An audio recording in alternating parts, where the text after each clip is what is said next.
My fiancé declared, "Cancel the wedding. I found someone superior." I replied, "It's already canceled." What I didn't mention was that I'd been plotting my departure for months when she uncovered where her hidden savings account funds had truly vanished. I, 29 male, am in my bare apartment at the moment. Boxes stacked, lease expiring tomorrow. Feels bizarre writing this, but I have to share with somebody. 6 hours back, my fiancée, Natalie, 27, pulled me aside for the discussion. Wedding was slated for 8 weeks from now.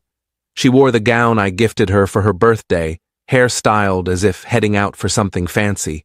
Should have been my initial hint. "We need to call off the wedding," she said, avoiding my gaze. "I've met someone better." The statement landed precisely as I'd anticipated. See, I'd been gearing up for this instant for 3 months. 3 months of awareness, but silence. 3 months of strategizing while she assumed she was outsmarting me. "It's already done," I said. Her head jerked up. "What?" "I canceled it all last week. Venue, catering, photographer, recovered most deposits too." The expression on her face total bewilderment. In her head, this was her grand theatrical reveal. She'd deliver the shock I'd plead. She'd exit feeling triumphant. Instead, I stayed composed. Prepared. How did you? "No, Natalie. You've been out till 3 a.m. for months. You switched your phone password. You conceal your screen when texting. I'm not an idiot." She attempted to regroup. "Well, fine. Makes this simpler. I'll collect my belongings in... Your belongings are in the garage. 3 boxes. Labeled another shocked glance. You packed my things? Tuesday.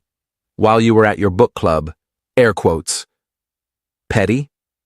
Perhaps. Gratifying? Absolutely. Here's what Natalie was unaware of. I learned about Garrett, 31, her colleague 3 months prior, not via prying. She simply left her iPad open to her messages on the kitchen counter.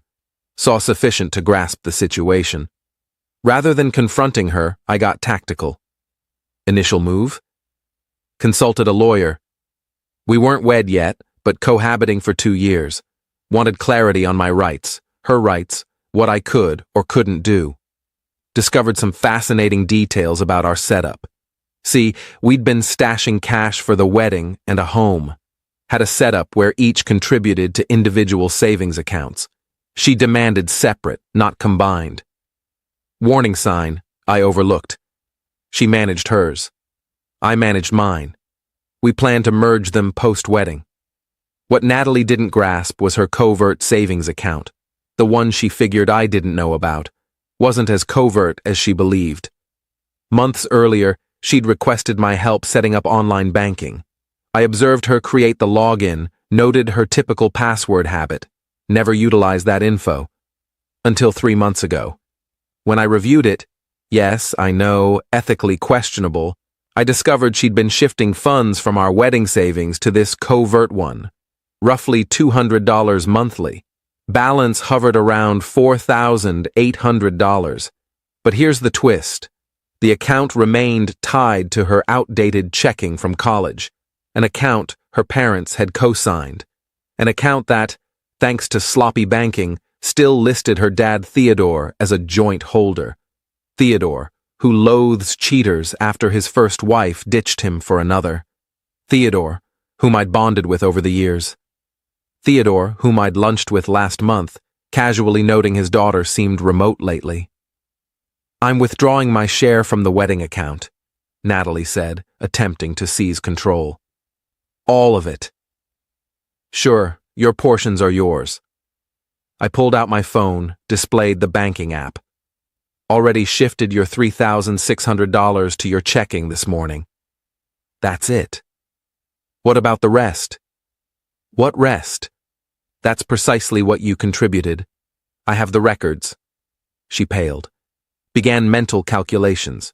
See, she'd claimed she was adding $500 monthly, but only deposited $300. The other $200 went to her covert fund. In her view, she had at least $10,000 across both. Reality? About $8,400 total. This isn't correct. I saved more. No, you claimed you were saving more. Huge gap. She rose, furious now. Fine. Whatever. Garrett earns 3 times your salary anyway. Garrett, finally named.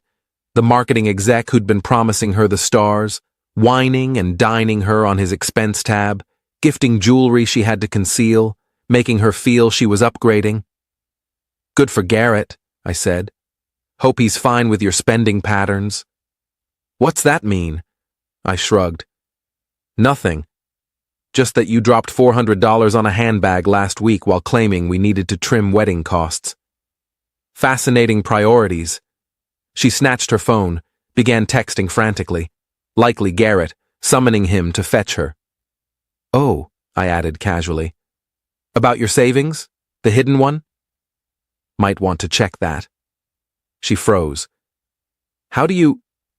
Natalie, you used your birthday for the password after switching from your dog's name, which you also used for your laptop. You're not precisely a genius. She launched her banking app. I watched her expression shift as she viewed the balance. What did you do? Me? Nothing. Your dad, though? He noticed odd activity on an account he co-owns, as his right. Relocated the funds to safeguard them. You should phone him. The following 20 minutes were stunning disarray. She dialed her father, yelling about theft, insisting on her money back. I could hear Theodore's steady voice through the speaker. Natasha shared some intriguing details about Garrett. About how you've been acting. That cash was for your wedding, not your fling. It's in a fixed deposit now. You can access it when you truly wed to someone who isn't already wed. Oh yeah. That was the other revelation. Garrett? Wed with 2 children. Natalie didn't know until Theodore just informed her. Theodore's golf pal works at Garrett's firm. Tiny world. She ended the call, glared at me with raw loathing. You spiteful bastard. Spiteful? Natalie, you were scheming to humiliate me. You sent out wedding invites while selecting outfits for dates with another guy. I'm merely shielding myself. I'll sue you. And my father... You can't. Your father can totally manage an account he co-owns. I never touched your funds. And that $3,600, that's every cent you added to our wedding fund. What exactly are you suing over? She phoned Garrett, accidentally on speaker. His irritated voice echoed. Nat, I told you not to call my work line. Look, about tonight, something arose, family matter. Can we reschedule? Reschedule? I just ditched Ryan. I need you to come pick me up. Long silence. Ditched him? What do you mean?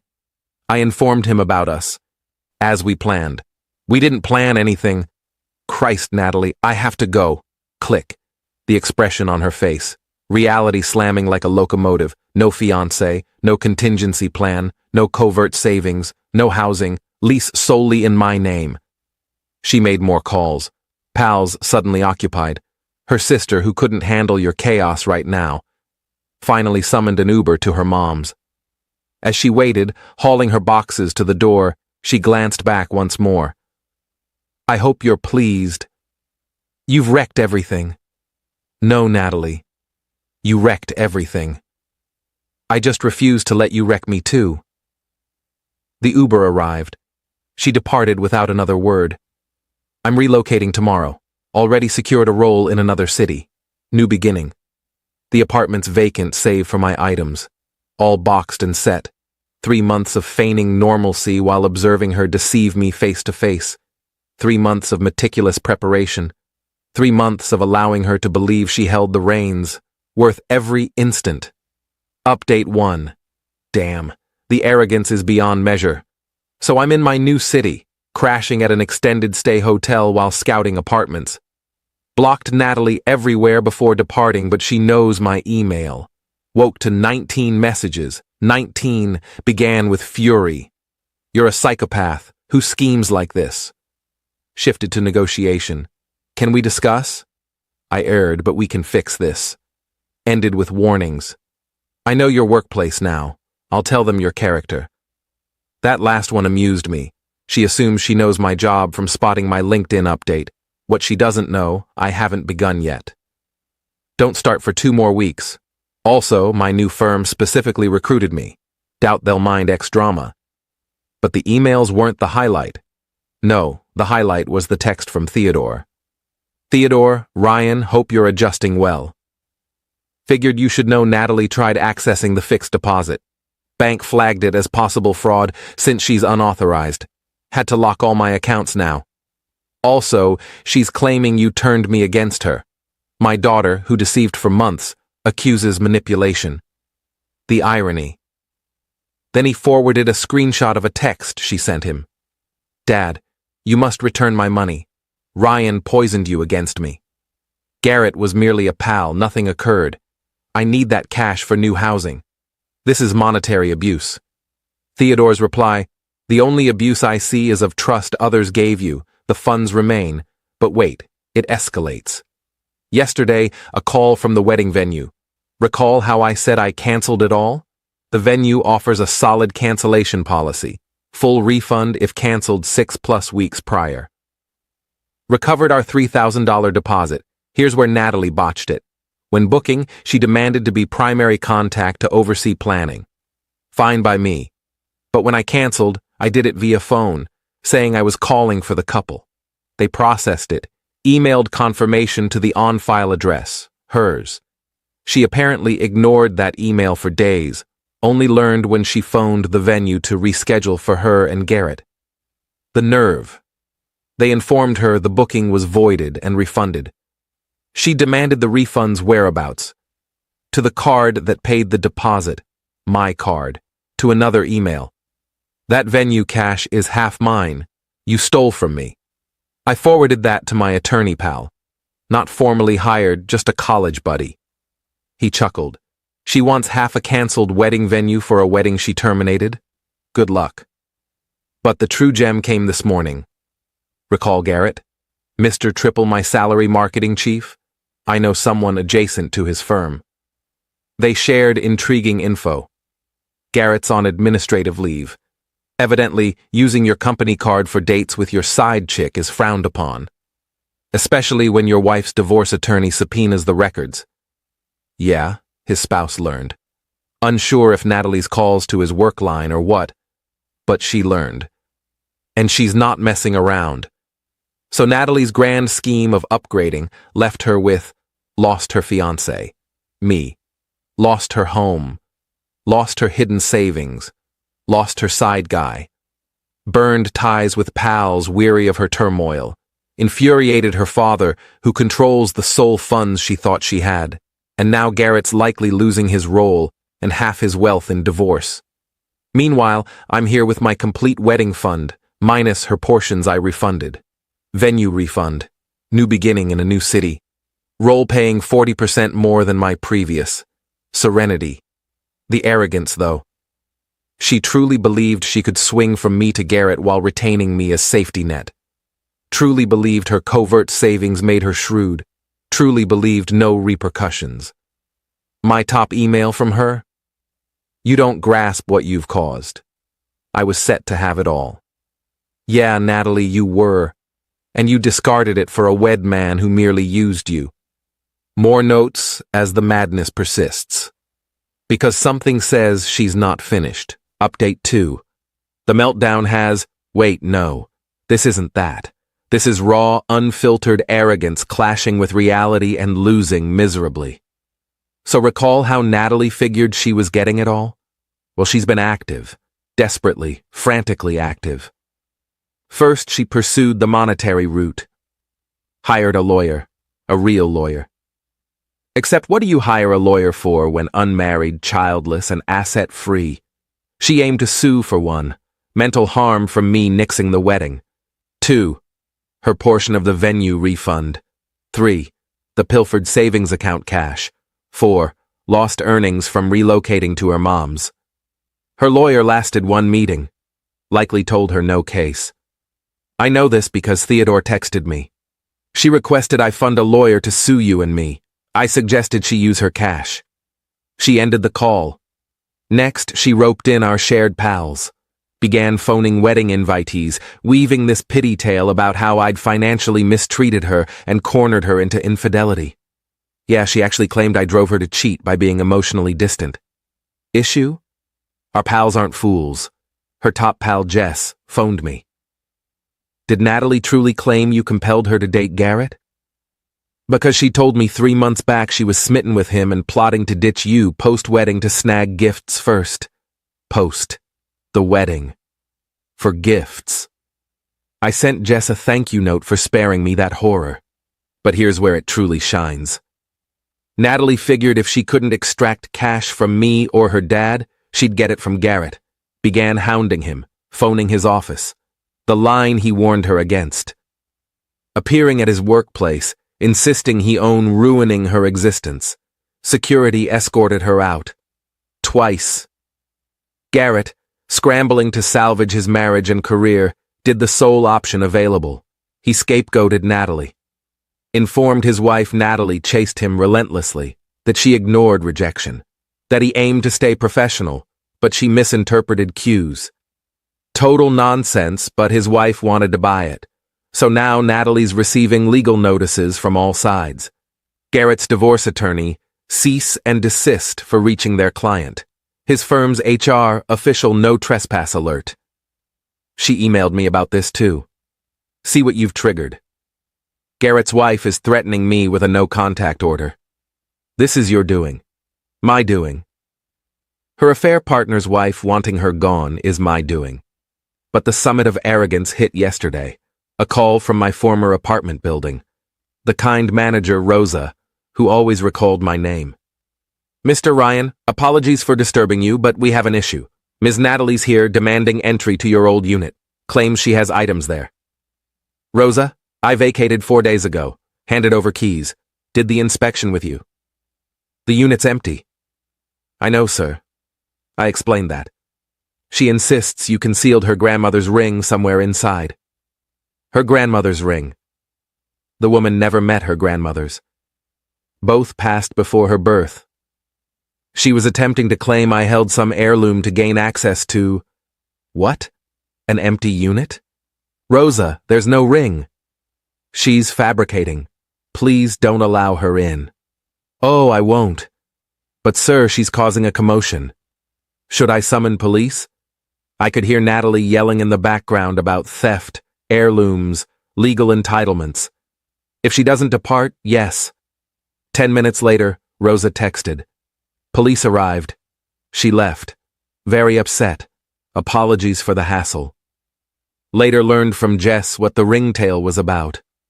Natalie believed I might have left something valuable behind by error, perhaps stashed cash or overlooked forwarding address for financial papers. She fabricated the grandmother's ring to try accessing the apartment she observed me clear entirely, the apartment where she boxed her own items, that apartment. She's now claiming I pilfered her invaluable family heirloom and police are probing. The police who just ejected her from private premises for trespassing. Theodore texted me again last evening. She requested I state her grandmother's ring is worth $50,000 to file an insurance claim. I reminded her both grandmothers were interred with their rings. She labeled me a family betrayer. The delusion persists. Meanwhile, I began my new role this week.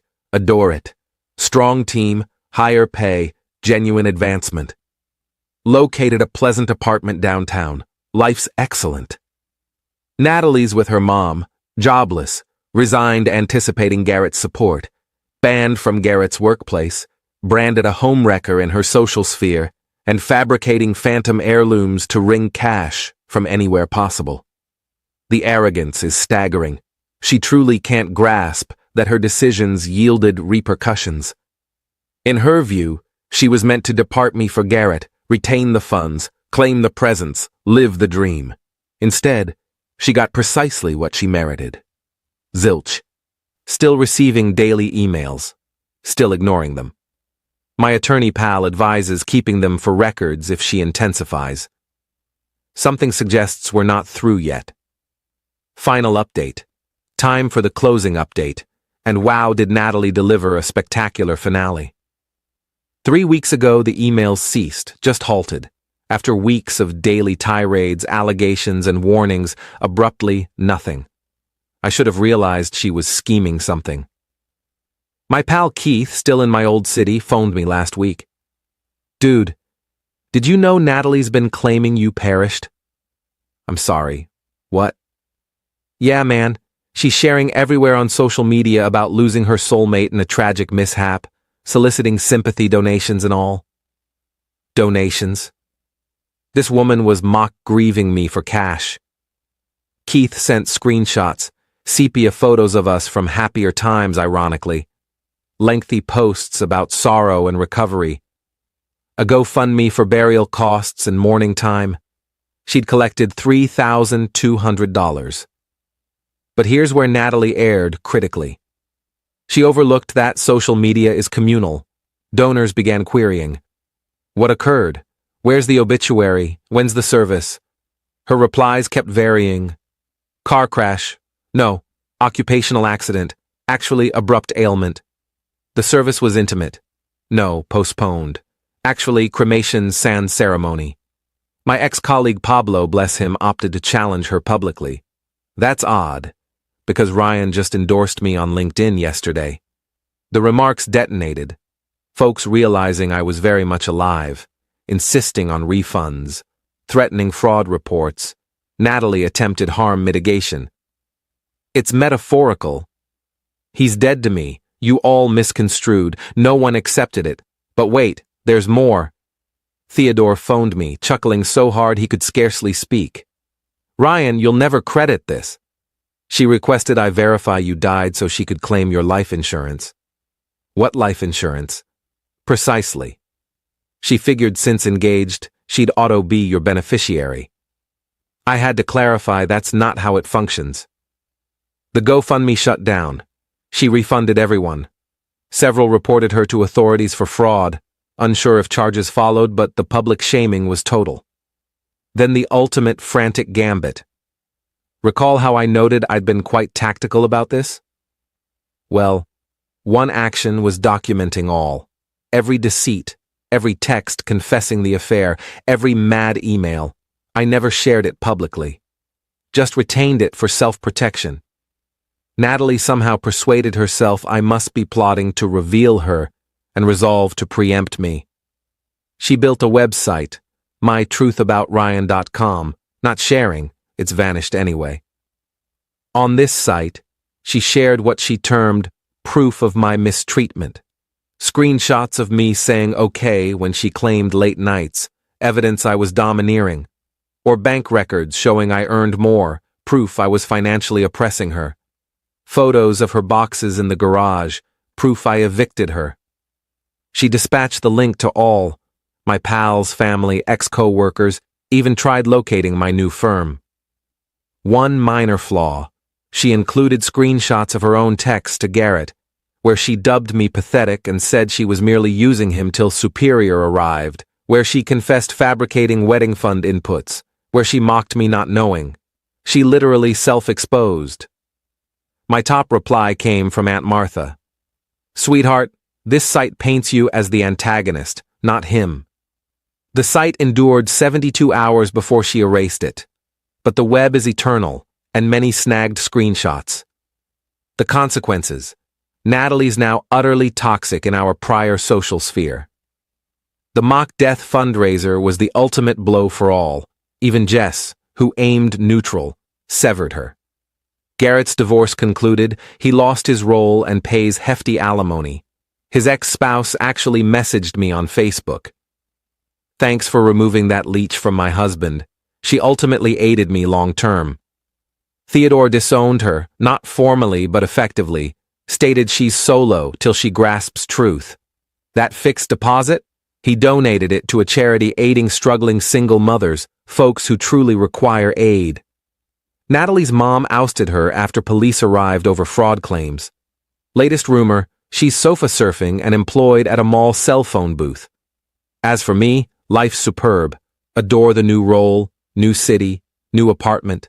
Began dating someone, proceeding gradually, But she's incredible, truthful, self-reliant, has her own ambitions. Funny aspect of repercussions.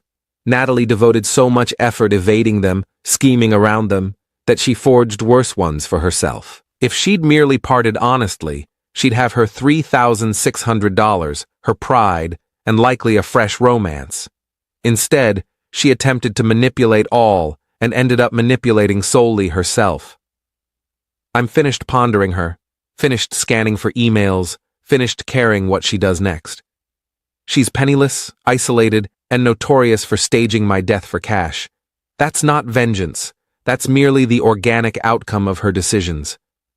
Thanks for tracking this chaotic journey. Heading to erase this account and advance with my life. A vastly superior life than I'd ever have shared with her.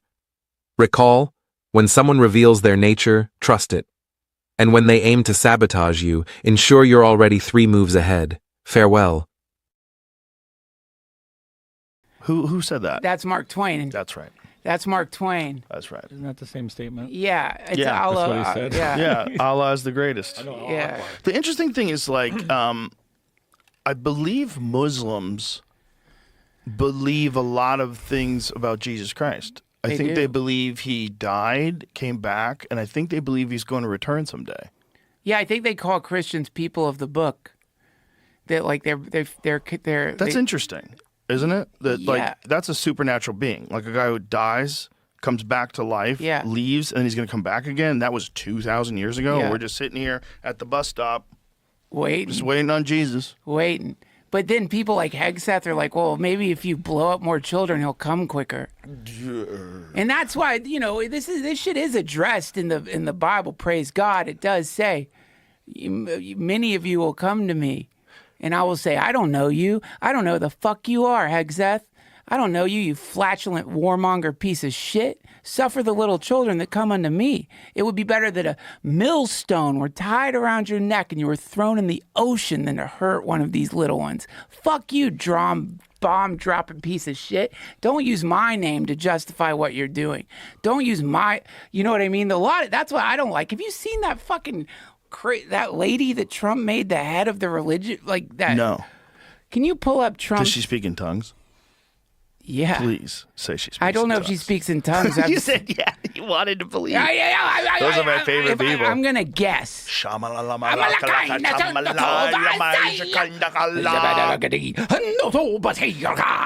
But do you think that there's something to that? Yes. Like just saying Glossolalia? glossolalia, is that what they say? Yeah. Paula White Cain, you should pull up one of her sermons. Oh, let me hear some love from this lady. It says crazy, batshit crazy. Let's hear some of it. Let me hear some of that. I'm sending angels are coming. Angels. Yeah, I mean, it's going to be her. Let me find Good. Oh, is she gonna? We'll get dinged again. I don't know. I'm just trying to find We'll get dinged all Yeah, over don't the get place. dinged. Don't get dinged. Let's hear what this It's not worth it. Everybody can. Here, we hear what she says. I haven't seen this. Talk about, first off, to give honor to God and to President Trump for being bold and unwavering with his faith. Many people don't know, like you do, and say hello to Eric and everyone in the family about the upbringing of President Trump, that he went to sometimes 3 times a week to, he said it depended on the teacher, to Saturday school, Sunday school, church. It was at Norman Vincent Peale's. Church was a big part of his life, of course. 3 times a week. It's basically a saint. 3 times a week is crazy. Yeah. Are you busy? You're making houses. That's a- How do you have so much time to go to church? I think that was a young Trump. Come on, lady. But there's much more in there. But here's the thing. If I was running an empire, I'd want a lady like that working Fuck for me. yeah. Just a true believer. Absolutely. She could just get in front of that camera and says, Jesus wanted Trump to light that fire in the Middle East I saw a snake so he bite can him. return. A snake bit him on the neck. A rattlesnake bit him on the neck, and he was fine. It didn't bother them at all. I watched a rattlesnake bite heal. It healed. He is a child of the Lord, and a child of the Lord sometimes must make decisions to destroy entire civilizations. Building right now, that you're in right standing, not because of your merit. There's no merit in you that deserves that right standing. Not because of your works. There's nothing you can do to place yourself in that position. Not because you have a right heart and somebody else has a wrong heart. All of our hearts are deceitful, according to Jeremiah. Especially the And wicked above Iranians. all things. We all deserve punishment. We all deserve to be separated. But God in his